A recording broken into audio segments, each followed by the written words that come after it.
नरेंद्र मोदी इस देश के लोकतंत्र को तबाह कर रहे हैं और उन्होंने इस देश के लोगों की शक्तियां छीनने में, लोकतंत्र की तार तार करने में कोई कसर नहीं छोड़ी है। लेकिन अगर उनसे 4 हाथ बढ़कर और भी मुस्तैदी से और भी प्रबलता से कोई ये काम उनका कर रहा है तो वो इस देश का चुनाव आयोग है।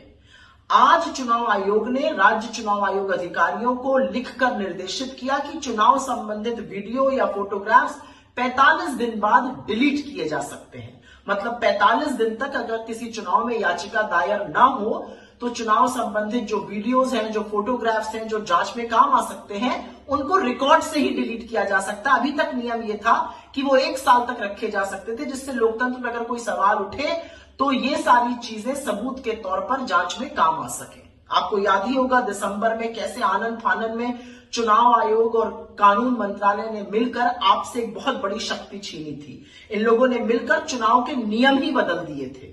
इन्होंने मिलकर ये षड्यंत्र रचा, नए कानून बनाए जिसके तहत लोगों के पास चुनावी दस्तावेज, चुनावी वीडियोग्राफ्स, चुनावी फोटोग्राफ्स अब नहीं आ सकती हैं। और अब ये कानून बनाया गया जिससे रिकॉर्ड ही डिलीट किए जा रहे हैं। नरेंद्र मोदी इस देश के लोकतंत्र का जनाजा निकालने में कोई कसर नहीं छोड़ रहे हैं, पूरी बेशर्मी से, पूरी मुस्तैदी से निकाल रहे हैं। लेकिन अगर कोई उनसे 4 हाथ आगे बढ़कर इस पाप को कारगर कर रहा है तो वो इस देश का चुनाव आयोग है।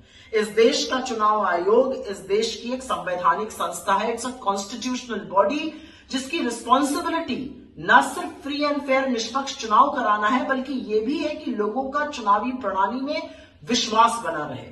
इन दोनों कामों को चुनाव आयोग ने पूरी तरह से तिलांजलि दे दी है।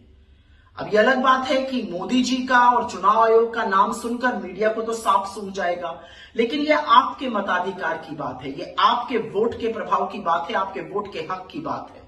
मूक दर्शक मत बने रहिए, इसका विरोध करिए, हमारे साथ अपनी आवाज को मिलाइए, क्योंकि इस देश में अगर फ्री और फेयर इलेक्शन नहीं होंगे, अगर लोकतंत्र में लोगों से हर तरह की शक्ति चुनावों में छीन ली जाएगी तो लोकतंत्र होने का मतलब क्या है।